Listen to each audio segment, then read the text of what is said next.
La plage de fonctionnement du démarrage à distance est d'environ 60 mètres. Pour que le démarrage à distance puisse fonctionner, la boîte de vitesse doit être engagée à la position de stationnement, le contacteur d'allumage doit être sur off et toutes les portières doivent être fermées et verrouillées. Certaines lois locales ou provinciales pourraient limiter ou interdire l'utilisation d'un démarreur à distance, ou encore exiger que le véhicule soit visible par la personne utilisant le démarrage à distance. Consultez la réglementation locale. Pour démarrer le véhicule à distance, appuyez sur le bouton de verrouillage de la télécommande.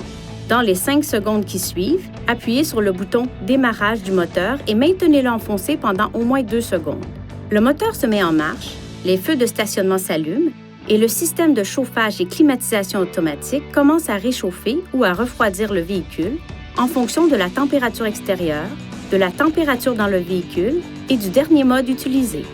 Pendant cette période, l'affichage et les commandes de climatisation et de chauffage ne pourront pas être utilisés tant que le contacteur d'allumage n'aura pas été activé. Le moteur fonctionne alors pendant 10 minutes avant de s'arrêter. Pour prolonger de 10 minutes la période de fonctionnement du moteur, appuyez sur le bouton de verrouillage de la télécommande, puis appuyez sur le bouton « Démarrage du moteur » et maintenez-le enfoncé pendant au moins 2 secondes. Le temps de fonctionnement est calculé comme suit. La première période de 10 minutes commence lorsque la fonction de démarrage à distance est exécutée. La période additionnelle de 10 minutes commence immédiatement après que la fonction de démarrage à distance est exécutée une seconde fois. Par exemple, si le moteur fonctionne depuis 5 minutes et que vous prolongez la période du démarrage à distance, le moteur fonctionnera pendant une durée totale de 15 minutes.